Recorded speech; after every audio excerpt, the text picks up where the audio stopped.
Je voudrais du soleil vert, des dentelles et des théières, des photos de bord de mer, dans mon jardin d'hiver.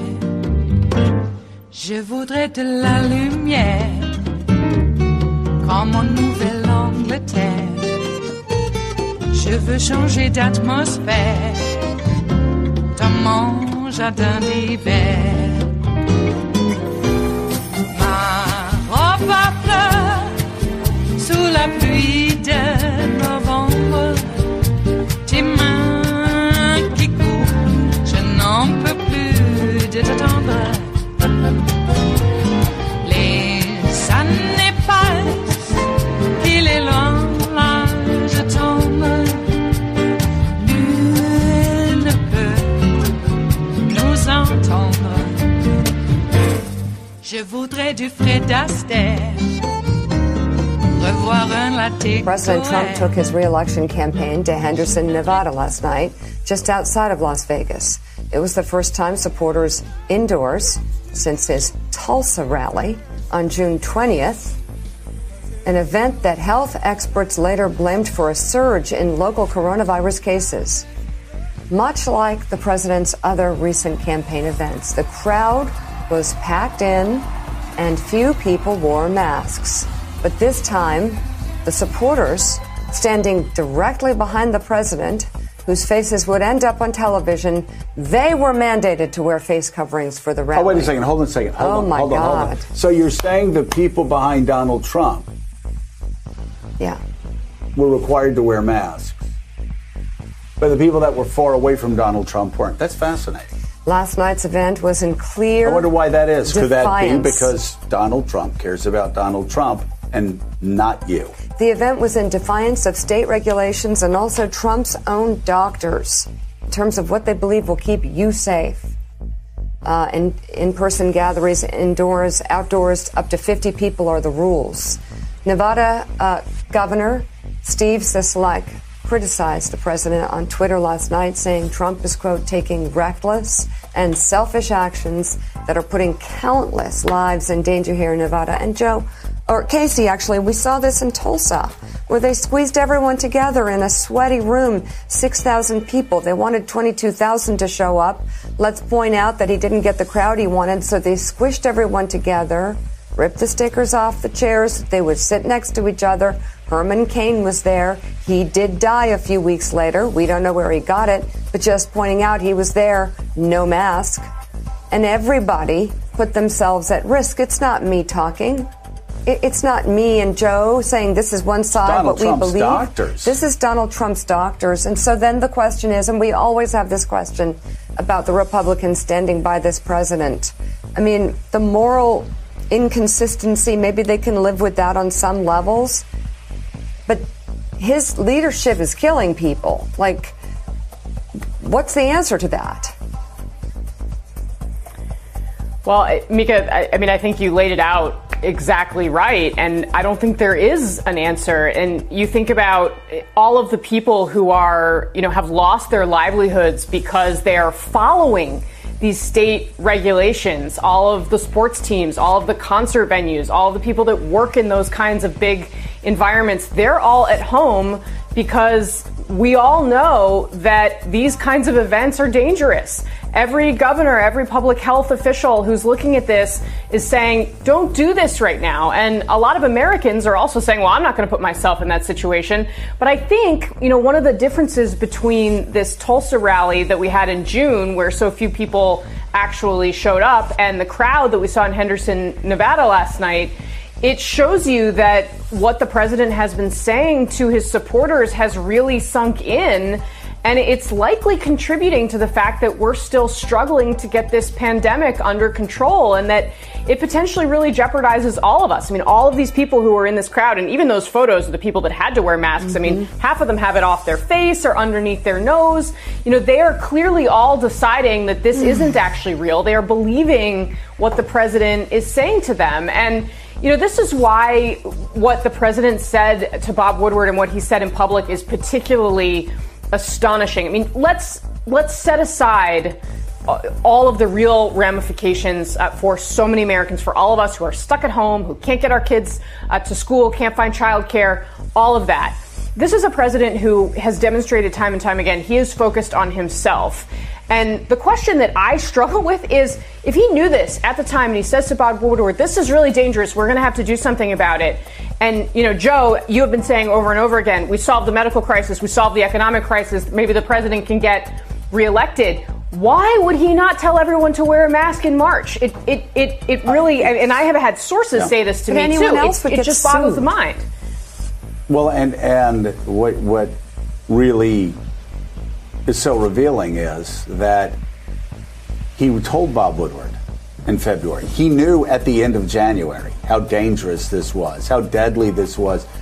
His own national security advisor said this was going to be the biggest crisis that he faced. And Matthew Pottinger, a guy who Trump knew was hooked in and keyed in, and someone that he knew and liked, completely agreed and basically told Donald Trump it was going to be a nightmare.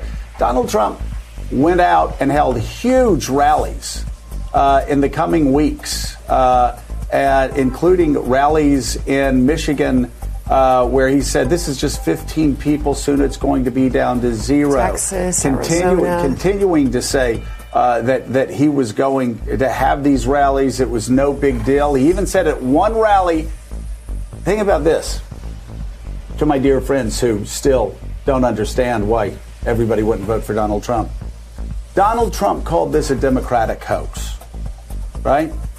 He called this a Democratic hoax. By the time he said this was the latest Democratic hoax, the National Security Advisor had said, Mr. President, this is going to be the greatest crisis of your presidency. His trade representative had written him a memo that said, Mr. President, 500,000 souls in America could die from this. The head of his Department of Health and Human Services had come to him and issued bleak warnings about this. He had already heard from Matthew Pottinger, again, a China hawk, somebody who had been on the phone with Hong Kong, had been on the phone with his contacts in China, and he said, is this going to be as bad as 2003? And the answer came back, no, you need to be thinking more like the Spanish flu of 1918. It is Monday, the 14th of September of 2020, and you are in West Coast Cookbook and Speakeasy. I am your chef de cuisine, Justice Putnam. Gunner, the English Bulldog, is our snoozing sous chef. And our daily special is River City Hash Mondays. Oh my, another weekend of devastation, spiritually, morally, and physically. Oh my God. Well, to update on the tragedies out here on the West Coast with these wildfires. Initially, we had word that it was only some outbuildings on the island in Blue River where our small little ranch property resides. But it turns out that everything was razed to the ground. The whole little town of Blue River. And then our little property was on the island of Blue River, where the Mackenzie and the Blue River course around this bit of land, and that makes it an island. Had a really nice covered bridge at one point, but now it doesn't. So that is really heartbreaking. I've mentioned that I have so many memories there, but even more important, I have a lot of memories of my son, and when he was just a little guy going there. So The people that have been caretaking, they actually, I guess I'll have to divulge this, but they have a lease option and have been buying it for quite a while. We're going to find a place for them to stay until we can figure out what to do in terms of getting something built back up there. Right now, the fires are still burning, so I don't think building's going to be in the cards this winter. So we do have some weather report coming up. I'll just preface the weather report after the break with that we might have some rain towards the middle and end of the week. Oh, God, I hope so. Because that will really help putting the fires out. I don't know if I'll put them all out, but it'll really help. Yeah. Oh, and one other thing. None of this is climate change. None of these fires have been caused by lightning. They've all been caused by people, and those people are all Antifa or Black Lives Matter or both. And we have armed vigilantes out here determining who is Antifa or Black Lives Matter. Now, if you're Black Lives Matter, it's pretty easy to tell. Antifa, well, that could be just anybody that looks liberal, regardless of the color of their skin. And they have the guns. Because apparently, vigilantism is more important than law enforcement. I have been able to return to Facebook over the weekend, and I don't know why. Why do I do what I do? I was called a troll again for correcting people with actual Facebook corrections. I got to stop doing that because that keeps getting me suspended from Facebook when I use Facebook's own corrections to correct people.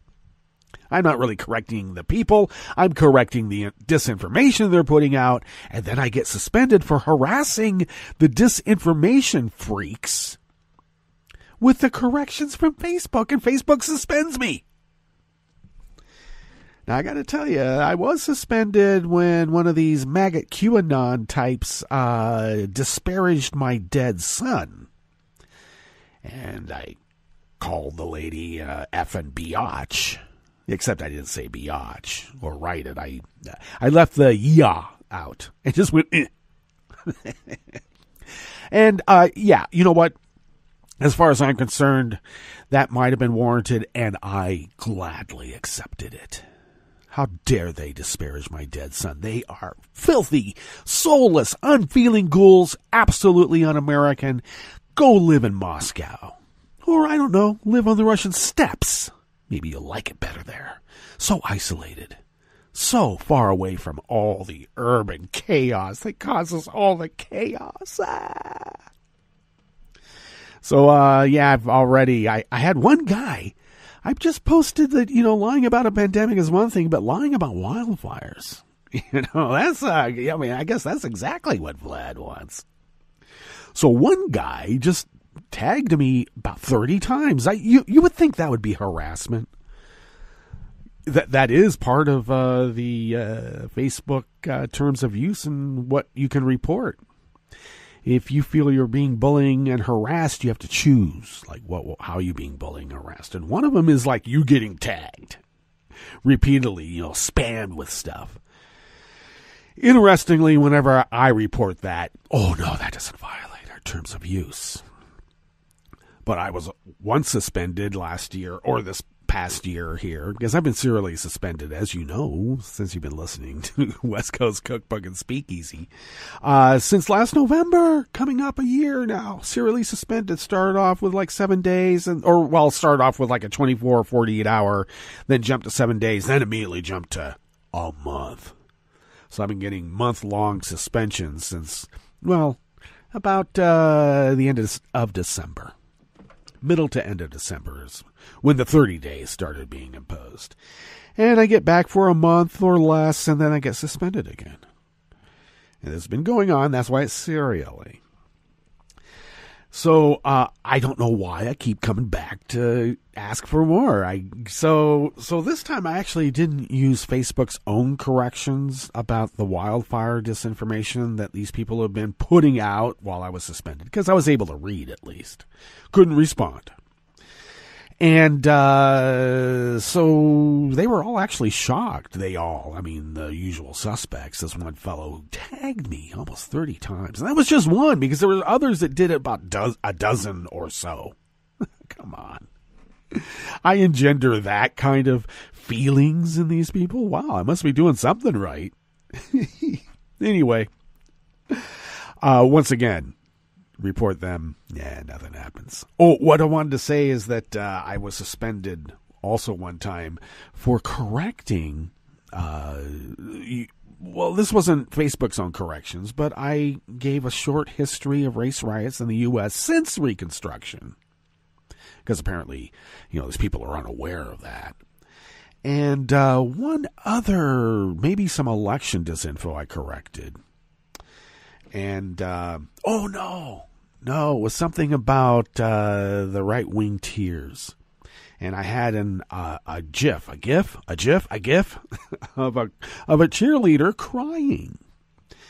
And for some reason, that was reported as sexual. The crying teenager was sexual.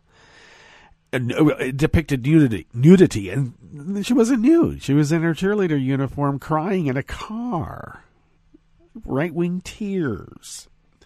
And the short history of race riots since Reconstruction was reported as sexual activity, such as rape. Huh. Okay. And Facebook suspended me for that for 30 days.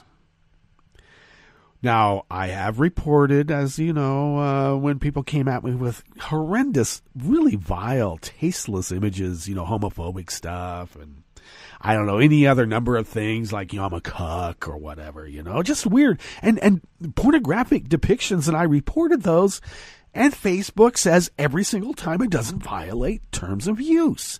And yet, a crying cheerleader fully clothed is called depicting nudity, and giving a short history of only 70 race riots since Reconstruction was depicting sexual activity. Yeah, they play dirty. They have no soul. I think the professional term is brainwashed. And they will never be able to learn Cyrillic, and that's really important if you're going to be living under the rule of Vlad. Trust me, I know. Do I? What's on the rest of the menu here in the Bistro Cafe of West Coast Cookbook and Speakeasy? Well, of course, Trump defied Nevada restrictions on gatherings of 50 people or more with an indoor super spreader campaign rally. And it's just like Sturgis and like everything else. But hey, who cares? He's getting what he wants. And what he wants is what he wants. And he's going to get it. On the rest of the menu, the Dakotas lead the nation in virus infections as both states reject masks and common sense safety rules. I know, it's a cult. That's the only explanation. A federal judge ordered DeJoy's USPS to immediately stop sending patently false mailers to voters that will sow confusion in the middle of a pandemic. And I got one. I mean, we've been voting in this state for almost 30 years, and I got this information from DeJoy that is totally at odds with how we do mail-in ballots. And as the election spotlight shines brightly on extremist evangelicals and Catholics, it mostly bypasses the mainline Protestant denominations who surprisingly are doing the good work for liberation, indeed. After the break, we move to the chef's table, where the European watchdog is concerned Hungarian government critic and investigative news Club Radio will lose its license. And the Greek Prime Minister demanded the EU take more responsibility managing 12,000 migrants and asylum seekers left homeless after wildfires gutted their overcrowded camp. All that and more on West Coast Cookbook and Speakeasy Bon appetit.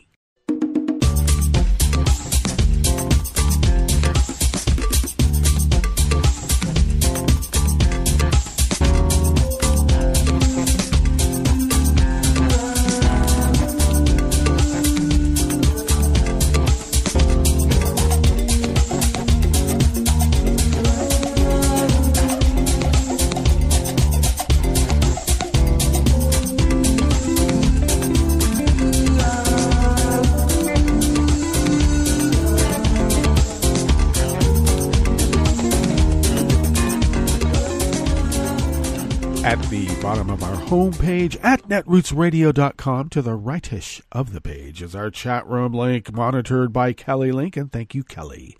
To the leftish of the chat room link, at the bottom of our homepage at netrootsradio.com, is the link to our Patreon page. And if you could afford an espresso-type coffee drink and you send it our way, as some have been doing for oh so long, almost 10 years of continuous 365, 24/7 Resistance Radio broadcasting. Indeed, many have been helping us achieve that, and we need more help, because as the year winds down, the machinery that we have that are still running on Windows 7 will no longer be available to us. That software and the machinery itself is degrading, as I've been letting people know for a while.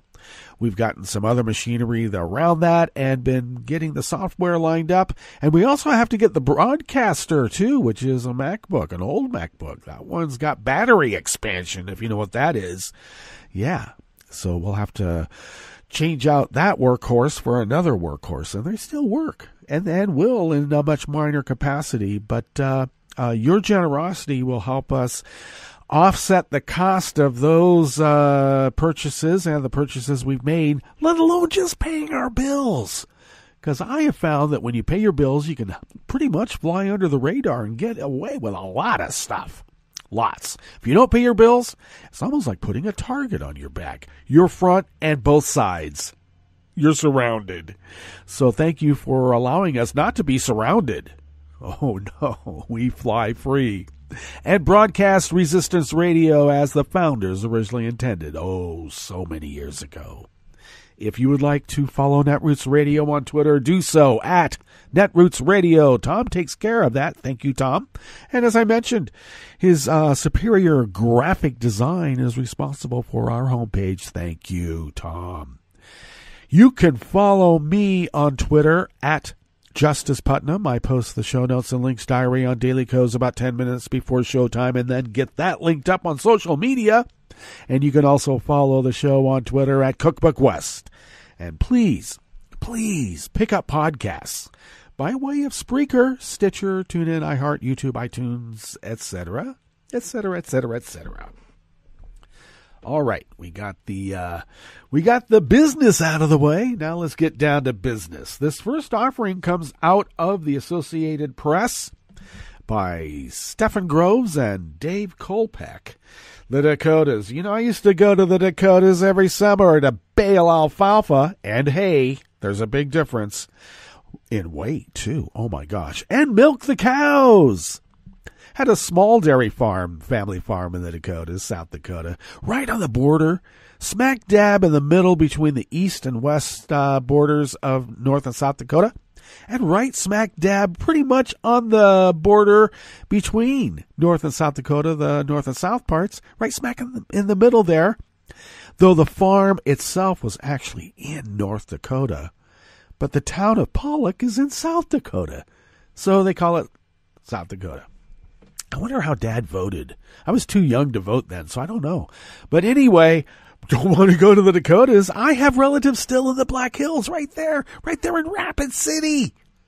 Don't want to go visit them. No. Coronavirus infections in the Dakotas are growing faster than anywhere else in the nation, fueling impassioned debates over masks and personal freedom. You mean selfishness?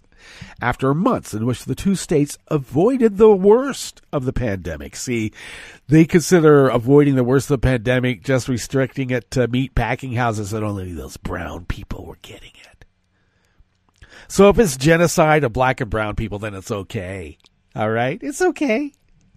The argument over masks raged this week in Brookings, South Dakota, as the city council considered requiring face coverings in businesses.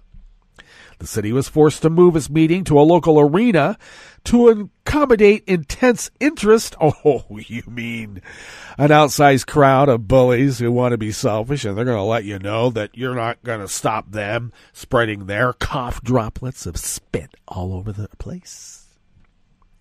With many citizens speaking against it before the mask requirement ultimately passed.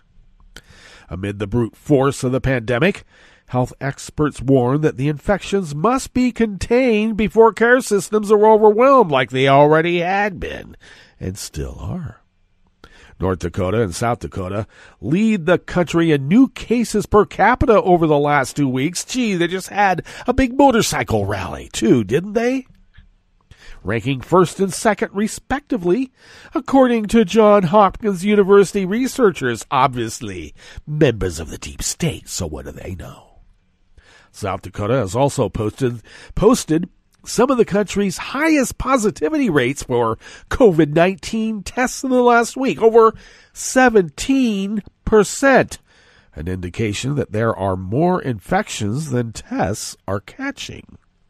Infections have been spurred by schools and universities reopening and mass gatherings like the Sturgis motorcycle rally, which drew hundreds of thousands of people from across the country. I don't call those people. Okay, come on. It is not a surprise that South Dakota has one of the highest COVID-19 reproduction rates in the country, Brookings City Council member Nick Wendell said as he commented on the many people who forego masks in public. The Republican governors of both states have eschewed mask requirements, tapping into a spirit of independence hewn from during the winters and storms of the Great Plains. I think it's more that they're kissing Donald Trump's ass. They think he's going to win, and if they don't keep kissing his ass, they may be out on their ass in what? The winters and storms of the Great Plains. You know, the ones that kill you if you don't have a rope going from your farmhouse to the outhouse, and many still do. The Dakotas were not always a hot spot. For months, the states appeared to avoid the worst of the pandemic. Appeared because it was only in meat packing houses employed by brown people. So who cares about them? Watching from afar as it raged through large cities. But spiking infection rates have found out across the nation, from the East Coast to the Sun Belt and now into the Midwest, where states like Iowa and Kansas are also dealing with surges. Fancy that. And we are as well here in Southern Oregon. And we'll get to that during the weather, because the virus is now part of the weather. At least the report. When the case count stayed low during the spring and early summer, people grew weary of constantly taking precautions, said Benjamin Aker, president of the South Dakota Medical Association. People have a tendency to become complacent, he said. Then they start to relax the things that they were doing properly. And that's when the increase in cases start to go up. You know, this is so reminiscent of the problem with antibiotics. And in the farmland of America, they ought to know what antibiotics can do. And that is, in animals, they give you antibiotics to keep these animals from dying from viruses and other kinds. Well, not viruses, but from diseases. Like bacteria. That's why it's an antibiotic. Well, they also get antivirals. And when people themselves were taking or do take antibiotics, they start feeling better, and then they stop taking them. The bacteria gets, the ones that live then have an immunity to that level of antibiotics, and they keep increasing the antibiotic potency until it doesn't work anymore. And this is just like what's happening with this virus. It's the mindset that, it's not affecting us. We have it contained into populations of black and brown people, and who wants them around? They're going to make they're going to make property values go down. Trump says so. And that's what they mean by complacency. you start feeling better, or you don't see the issues of the long-term effects of what you're doing and what needs to be done, you feel good now. And then the next thing you know, you have a flesh-eating disease and no medicines will help.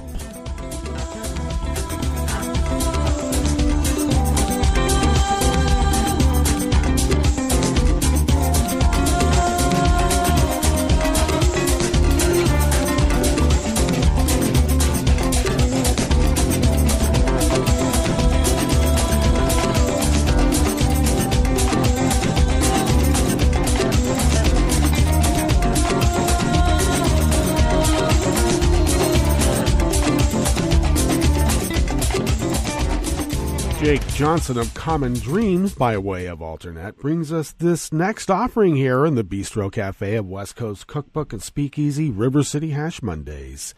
A federal judge late Saturday ordered the U.S. Postal Service to immediately stop sending mailers containing false voting information to Colorado residents, saying he is deeply troubled by the decision to distribute the misleading postcards to households across the nation. As a result of false information contained in the notice, some Colorado voters may not vote because they erroneously believe that 1. They must request a ballot at least 15 days before the election, and 2. They must mail their ballot at least 7 days prior to the election. Or 3. They may not vote if they lose their ballot, wrote U.S. District Judge William Martinez in a 10-page ruling granting Colorado Secretary of State Jenna Griswold's request for a temporary restraining order. In reality, Colorado voters do not need to request a ballot at any time. Voters who receive a ballot do not need to mail a ballot back at least 7 days before the election.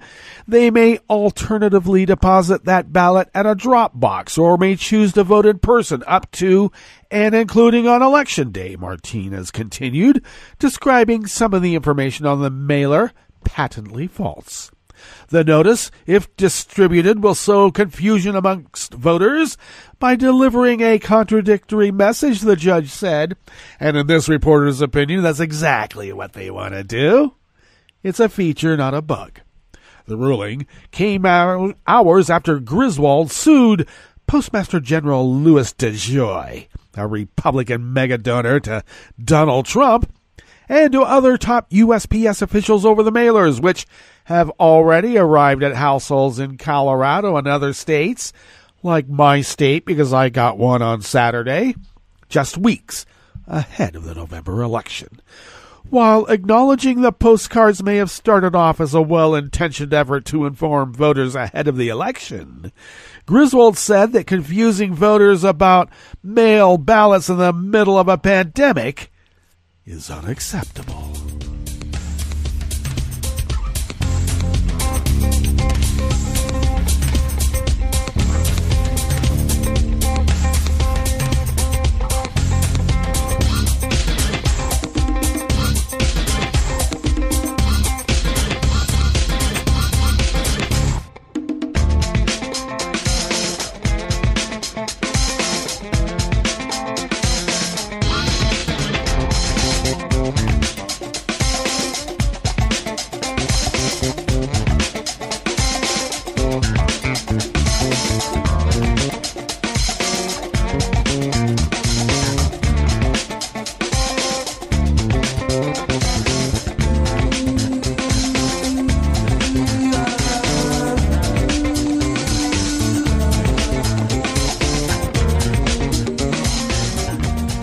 David Crary of the Associated Press brings us this final offering here in the Bistro Cafe at West Coast Cookbook and Speakeasy. The images were vivid. Donald Trump brandishing a Bible, upside down, of course, outside an Episcopal church in Washington, D.C. that had been boarded up amid racial injustice protests. Episcopal leaders reacted with outrage at what they deemed a cynical photo op. He didn't say a prayer. It was used as a matter of partisan politics, said Michael Curry, the denomination's presiding bishop. That flare-up was notable for another reason. It was one of the few times that a mainline Protestant denomination entered the national spotlight amid a volatile election year abounding in political news about evangelicals and Catholics. There's been a steady stream of news about certain evangelical leaders, their alliance with Trump, their occasional defiance of coronavirus-related restrictions on worship services. Meanwhile, Trump's Democratic rival, Joe Biden, is being assailed by some fellow Catholics, including bishops, for his support for a woman's right to choose.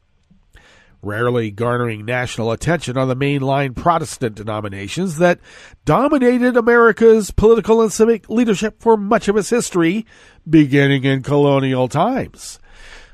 These denominations include the Episcopal, United Methodist, and Presbyterian USA churches, are now deeply engaged in campaigns against racism and voter suppression, yet they have not generated controversies this year as headline-grabbing as those involving evangelicals and Catholics, because if it bleeds, it leads. Everyone knows that. Mainline Christians are often quieter in their public rhetoric, said Florida-based Bishop Kenneth Carter, former president of the United Methodist Council of Bishops. But my experience has been, in every city I've lived, that many mainline Christians do the heavy social lifting in their communities on issues such as homelessness and food insecurity. Carter noted that the United Methodists, the largest mainline denomination with about 7 million U.S. members, is politically diverse. Its members include Democrat Hillary Clinton, former presidential candidate, Senator, and Secretary of State, and conservative Republican Jeff Sessions, a former Senator and U.S. General, as we know. And then, of course, Hillary Clinton was the former presidential candidate. Okay, who's editing this? In every mainline church, you'll find members who are Republican and Democrat, said Reverend John Dorhauer. I would say Democratic, but what do they know?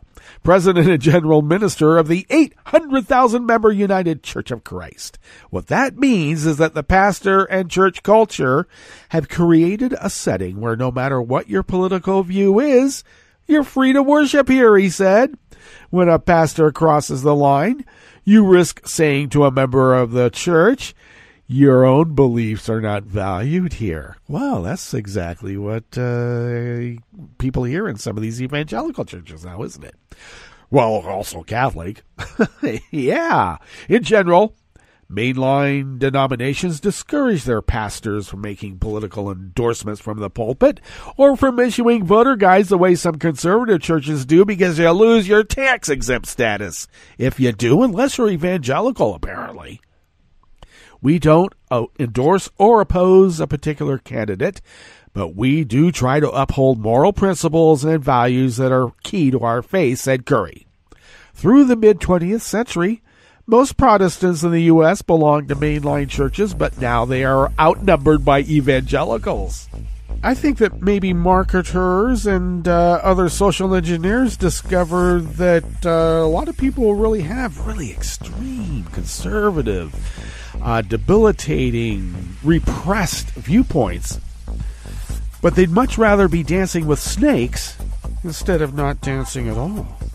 All right, let's get to our break, and when we get back from that break, we will go through weather from around the world, and we will finish up with the stories that we have curated for you today. You are listening to West Coast Cookbook and Speakeasy, and we will be right back. You are listening to netrootsradio.com. Please hang up and try again.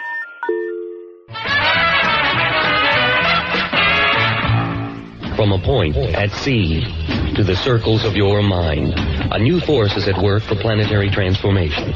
New radio for a new Earth.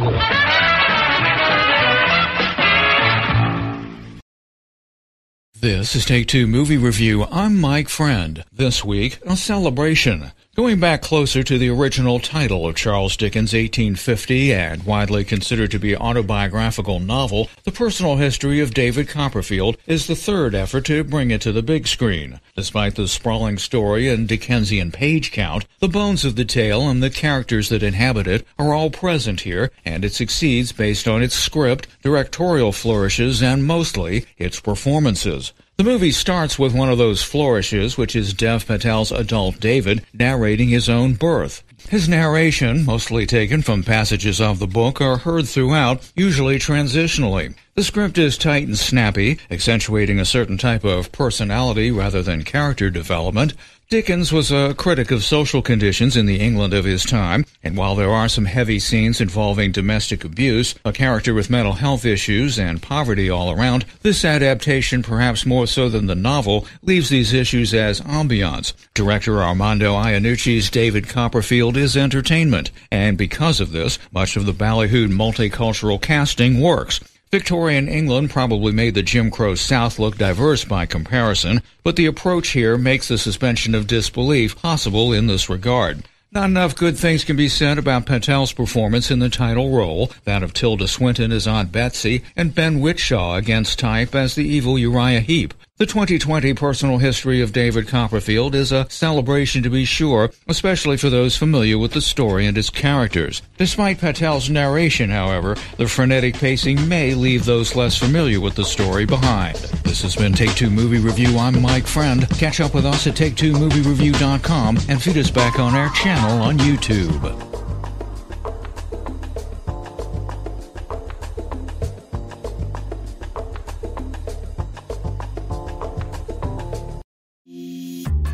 This program is presented by the Centers for Disease Control and Prevention. For an expectant mother, taking care of her developing baby means taking good care of herself. One way she can do this is by ensuring she gets vaccinated. If a woman is or might be pregnant during flu season, it's especially important to get her annual flu shot, preferably before the end of October.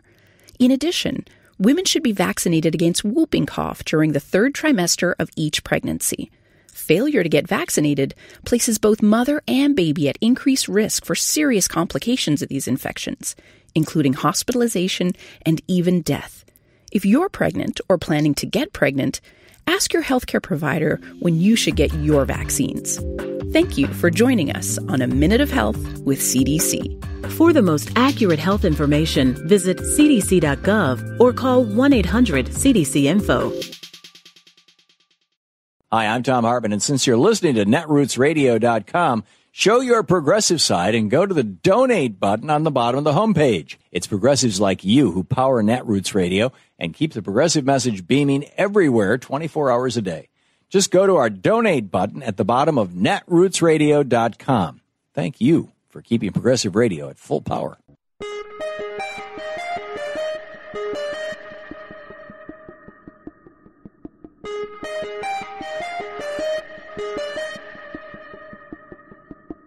Earlier this year, President Donald Trump labeled the United States Postal Service a joke. I'm Bill Newman, and this is the Civil Liberties Minute. Let's start with a factual correction. The Postal Service has been a lifeline of democracy in the United States since it was established in 1775 by the Second Continental Congress with Benjamin Franklin as the first Postmaster General. After the American Revolution, the Constitution, as adopted, and as it remains today, specifies as one of Congress's enumerated powers the power to establish post offices and post roads. In this pivotal election year, shaped by a global pandemic, there is nothing remotely funny about the administration's plans and actions to gut the Postal Service, which is essential to the timely delivery of ballots, not to mention the delivery of census data, COVID supplies, and needed prescriptions, among other things. The House of Representatives has passed the Delivering for America Act, which would prevent the administration from gutting the Postal Service and pay for the Postal Service to maintain its previous levels of service until the COVID crisis has passed. Saving our Postal Service will promote the general welfare and help secure the blessings of liberty. And so the Senate should pass, and the President should sign, the Delivering for America Act. The Civil Liberties Minute is made possible by the ACLU, because freedom can't protect itself. I'm Rick Smith, and this is Labor History in 2. On this day in labor history, the year was 1929.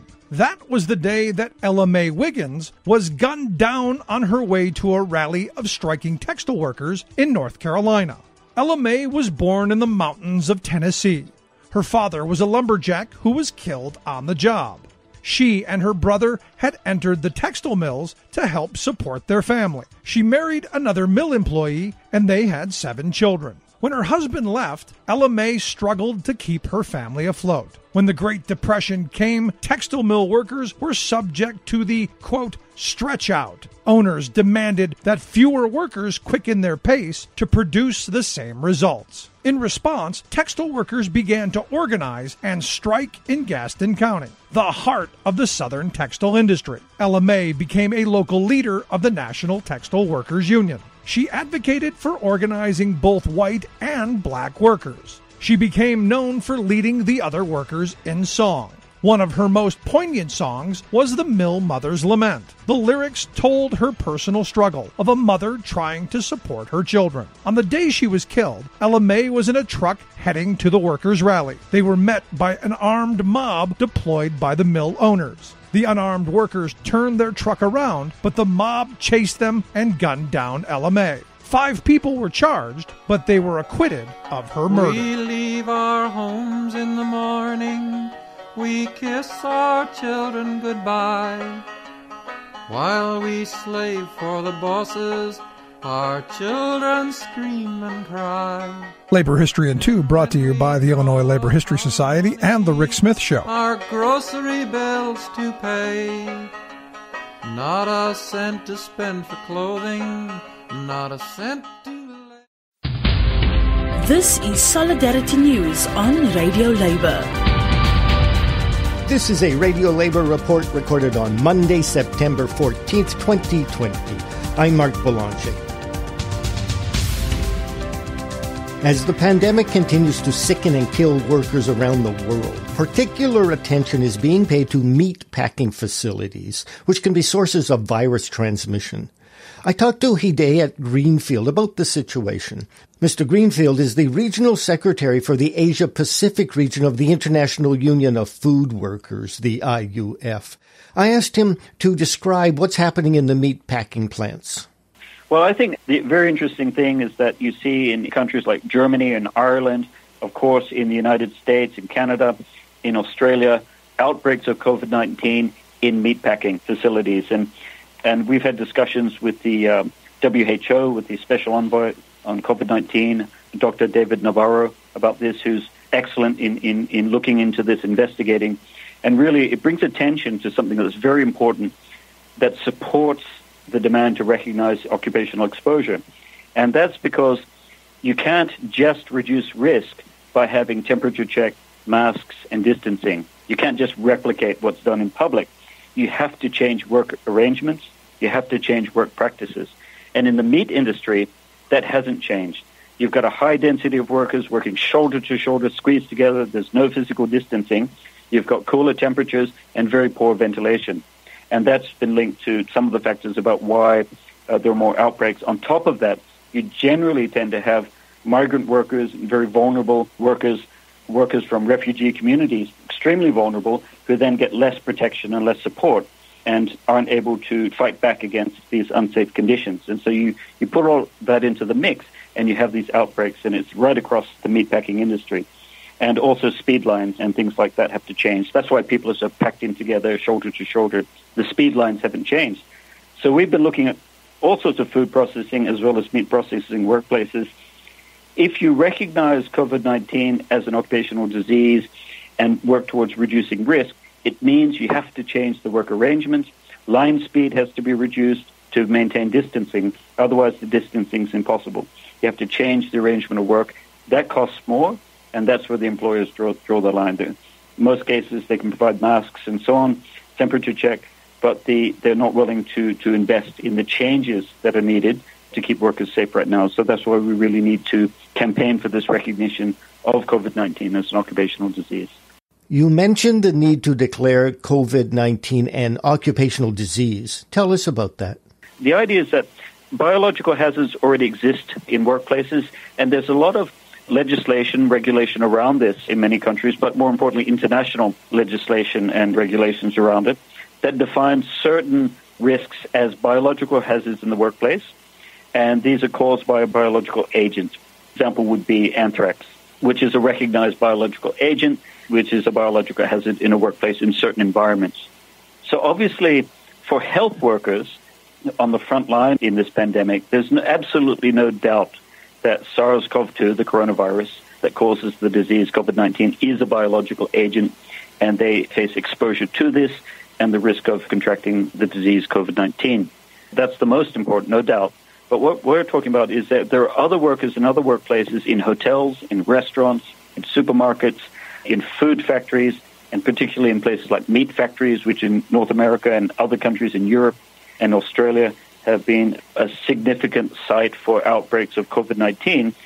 For other workers, other than health workers, it also is an occupational risk. There is a risk that in coming to work and working, there is a risk you will contract, you will be exposed to the biological agent SARS-CoV-2, and there's a risk you'll contract COVID-19 as a result of being at work. And that's what really defines it as an occupational disease, which we need legislated. And in terms of bargaining with employers and acknowledgement of employers, you're talking about occupational exposure. What it does is that means we have to integrate this biological hazard of COVID-19 into existing occupational health and safety. And that's it. International labor news you can use. You can find our features and daily newscasts on our website at radiolabor.net. Thank you for listening. And remember, it's all about global solidarity.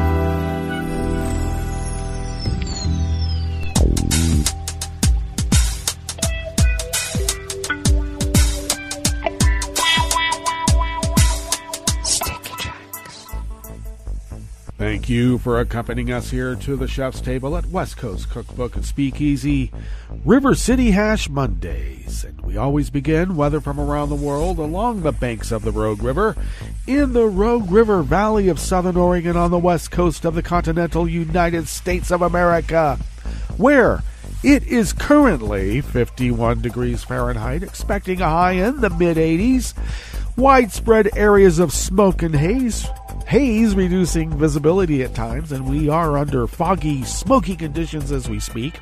Winds will pick up out of the south-southwest at 5 to 10 miles per hour in a couple of hours. Clear skies tonight with areas of haze and smoke possible, and the lows will be in the low 50s with winds out of the north-northwest at 5 to 10. Tomorrow we're expecting a high in the mid-80s with mainly sunny skies, winds light and variable, and it looks, as I said, that we may have a quarter inch of an inch of rain on Thursday with about 10% chance on Friday. Or inch, 15 tenths of an inch. Let's hope. So quarter inch about on Thursday, maybe earlier. We really want that. Confirmed cases of coronavirus stand now at 943. That will be increasing as the weekend totals come in later today. And deceased in Jackson County here in Southern Oregon also just stand at 3, though we know that's an undercount. The pollen situation is considered to be none. The air quality index was in the extremely hazardous range of almost 600 parts per million over the weekend. We are now only in unhealthy conditions with 193 parts per million. Still wear a mask. Oh my God. It almost smells sweet compared. The daytime UV index remains high at 6. Barometric pressure is falling at 29.96 inches. Visibility is down to 1 mile. And relative humidity is at 92%, and that helps tamp down some of the fires. Let's hope that increases the fire suppression. Weather from around the world is brought to you by people's personal weather stations that they purchased. These people planted these purchased personal weather stations somewhere on their property, and these people positively live around the world. London is 84 and sunny. Paris is 92 and sunny. Rome is 90 and sunny. Kyiv is 75 degrees and fair. Kabul is 76 and partly cloudy. Hong Kong is 80 degrees and partly cloudy. Tokyo is 74 and merely cloudy. Sydney, Australia is 60 degrees and mostly cloudy. San Francisco, California is 56 degrees with smoke. Boy, what is that, Afghanistan? And New York is 72 degrees Fahrenheit and sunny. And that is weather from around the world, brought to you by people's personal weather stations that they purchased. These people planted these purchased personal weather stations somewhere on their property, and these people positively live around the world.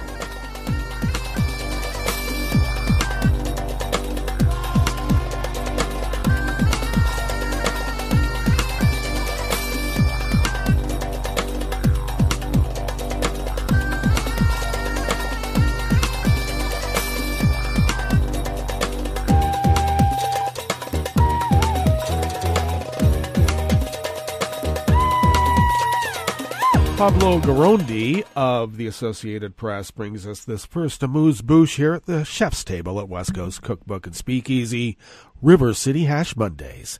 The Commissioner for Human Rights at the Council of Europe, the continent's democracy watchdog, expressed her concerns about a decision by Hungarian media authorities not to renew the broadcast license of a radio station which often airs views critical of the government. Dunya Mijatovic tweeted that the decision by Hungary's Media Council is a further illustration of the pressure on independent media, and that she would continue to raise media freedom issues with the Hungarian government. Plurality of media voices must be preserved in democracy, she tweeted. Between 2010 and 2016, she served as the representative on freedom of the media at the Organization for Security and Cooperation in Europe.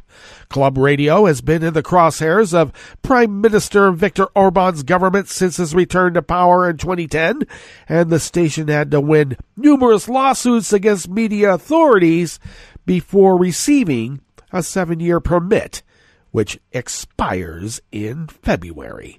Club Radio used to have national reach, but media authorities stripped it of its regional licenses, and it currently broadcasts only in Budapest, the capital.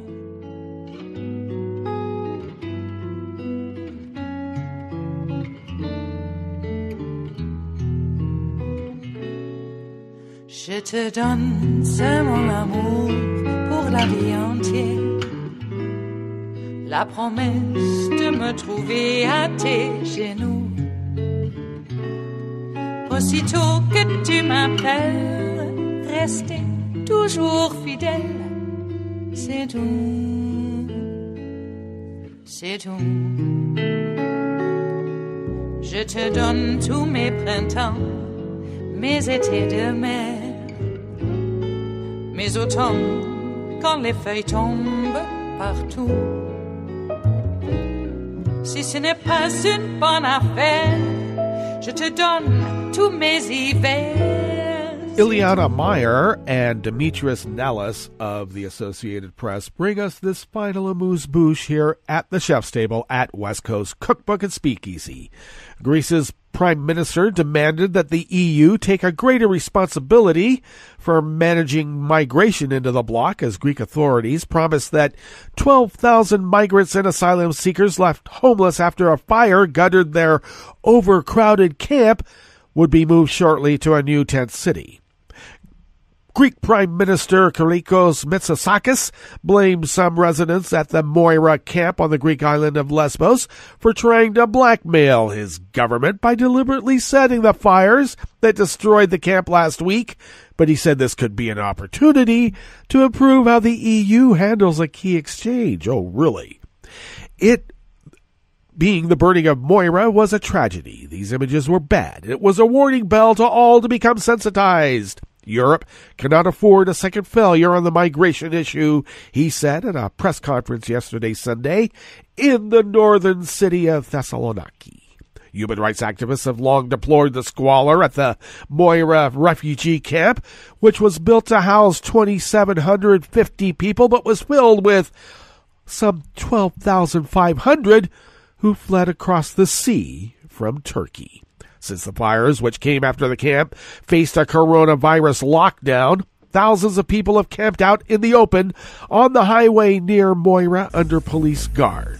Many have protested the Greek government for refusing to allow the homeless migrants to leave Lesbos for the Greek mainland.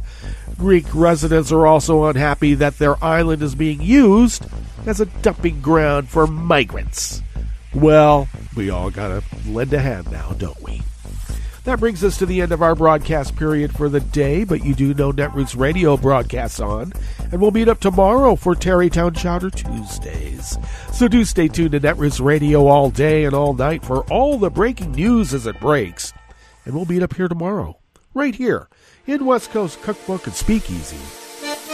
Bon appetit.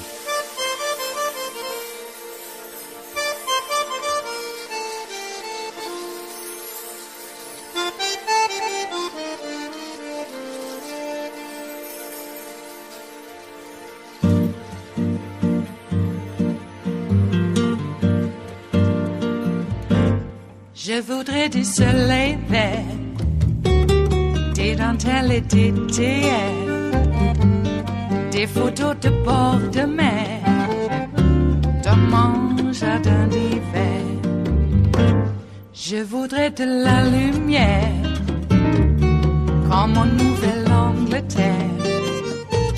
Je veux changer d'atmosphère, dans mon jardin d'hiver.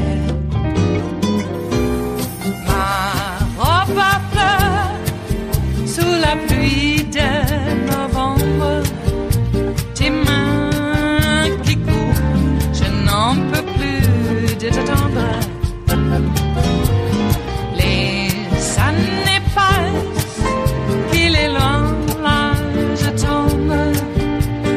Nul ne peut nous entendre. Je voudrais du Fred Astaire, revoir un latte Goël. Je voudrais toujours te plaire dans mon jardin d'hiver. Je veux déjeuner par terre, comme au long de golfe clair, t'embrasser les yeux ouverts dans mon jardin d'hiver.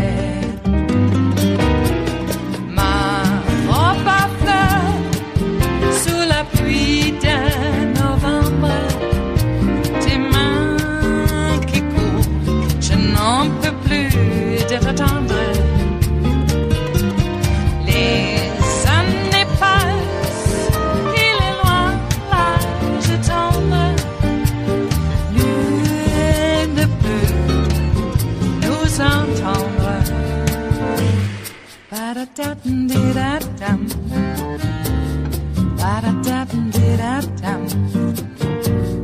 Ba-da-da-dum-di-da-dum. Dans mon jardin d'hiver. Ba-da-da-dum-di-da-dum. Ba-da-da-dum-di-da-dum. Ba-da-da-dum-di-da-dum. Dans mon jardin d'hiver. Dans mon jardin d'hiver. Dans mon jardin d'hiver.